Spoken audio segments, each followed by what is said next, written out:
Welcome back to my channel. In today's video, I'm going to be breaking down functionalism.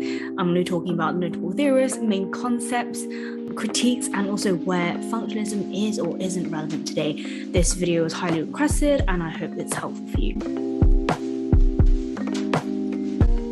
First, let's talk about the notable theorists. Functionalism is one of the big three theories that you'll come across in sociology: functionalism, Marxism, and feminism. Marxism, which I have a video on, feminism, which I will have a video coming soon on.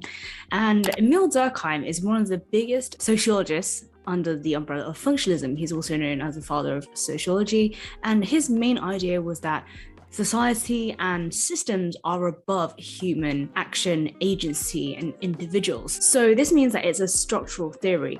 I'll also have a video on structuralism right here. If you click the card, you'll be able to access that video. And as with many at the time, he was interested in studying sociology from a scientific point of view, which would place him nicely in the positivist school of thought, and see more in my positivism versus interpretivism video right here. And in his lifetime, he studied in Germany and also was an advisor to the Ministry of Education in France and published many works. And he was actually unusual in his time because he never actually did any field work, which, take what you will from that. But I think that's really interesting. And his first major work was published in 1893, which was when he introduced the concept of anime. Secondly, we have Talcott Parsons. You'll definitely come across his work when you're talking about sociology, functionalism, and social action theory. His ideas were definitely controversial, but were very useful and very foundational in building up sociology, which is really important, even if you're just critiquing his work. And thirdly, we have Robert Merton, who was especially known for his crime and deviance work, especially strain theory, which is where, there is strain or tension between goal, which a person has, and where the person is today, and the gap is where there is a lack of the means to get to the goal. And he was also a proponent of the American dream, which emphasized meritocracy and all of that, which we will talk about another time. But, it is good to be able to finally achieve a good financial successful life. Now let's talk about the main concepts in functionalism. Now, functionalism is a consensus theory, which means that unlike conflict theories like Marxism or feminism, functionalism believes that society works together and all has different parts, hence functionalism. And in order to keep that equilibrium and functioning together as a society, socialization, norms and values, which is the next concept, is really important for functionalists. And socialization is defined as inheriting and disseminating norms, customs, and ideologies, or as Google says, the process of learning to behave in a way that is acceptable to society. And it's really important for people, aka us humans, to be socialized in a way that's acceptable to keep society running. Whether that's a good or a bad thing, we'll explore later, but that's a central concept to functionalism. And secondly, we have the organic analogy. This is basically a continuation of society functioning together as a human body. So society is like a human body and all parts have a different function, but work together to create for a bigger goal or purpose, such as keeping the human body alive and keeping society running, make sure there's no chaos, stuff like that. Some major organs that we'll go through is education, religion, family, and media. And first of all, education, obviously that's really important. Education is a mini system that basically prepares you to go from school, from family, school, to the real world of work, where you're going to be a cog in a machine, basically in the human body, keeping the economy running and all that stuff.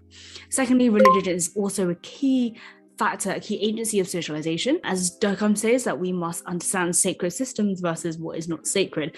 And Parsons also says that order and hierarchy are maintained in society. So the idea of sacredness and non-sacredness is really important because it establishes some social order. Family is also an agency of primary socialization because, of course, the first environment where you're going to encounter socialization is within your family.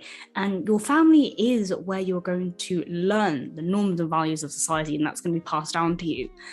And this is, according to functionalism, a really key part of where society and individuals are formed, right?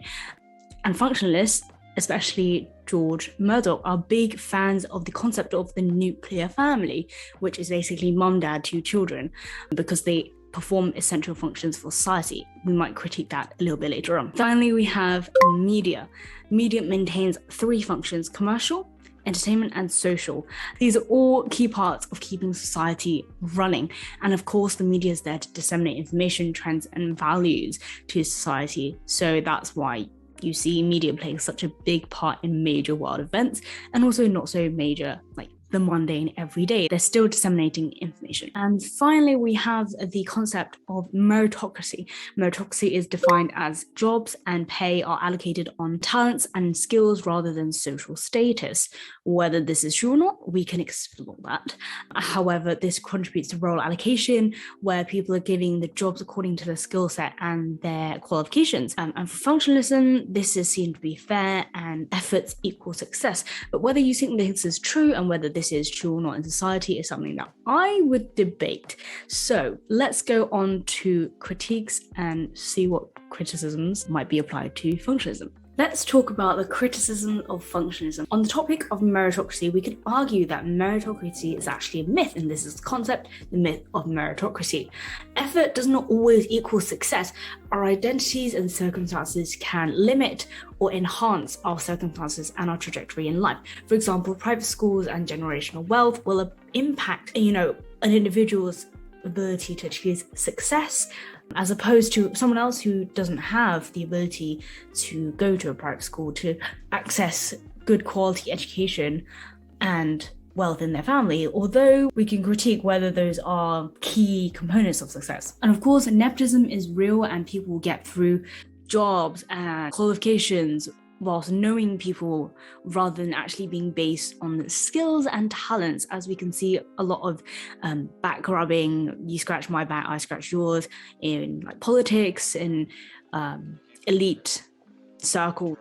Let's not talk about it anymore. But another criticism is the nuclear family key? Is it essential? Because actually, feminist sociologists argue that the nuclear family actually disadvantages women, and arguing that the nuclear family is essential is basically, putting down the role of women even further. And what's to say that, single parent families and other sorts of families that, are blended, come together after like divorces, for example, separations, and foster families aren't good families?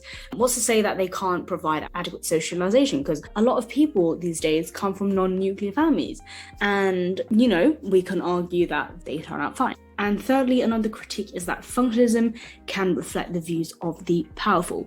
The education system tends to work in favor of those who benefit from them, and they suggest that, there's nothing to criticize. If it works for them, why would they change it, right? And so for functionalism, society seems to be working together because they don't see bits that are not working. Hence, they are probably a bit more privileged to not be able to notice the flaws in the system. For example, racism, sexism, like feminist sociologists point out.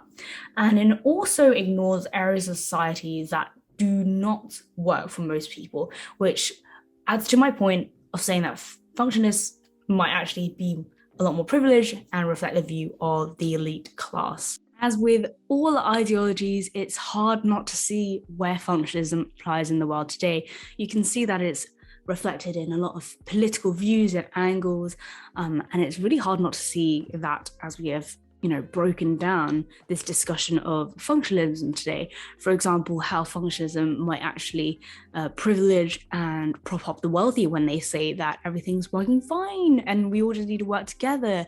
We need to suppress anything that is outside our idea of what socialization, our norms and values dictate, right? So what do you think of functionalism? If you have any questions, definitely let me know in the comments below or email me and I'll get back to you ASAP. But with all that said, I'll see you in my next video. Bye.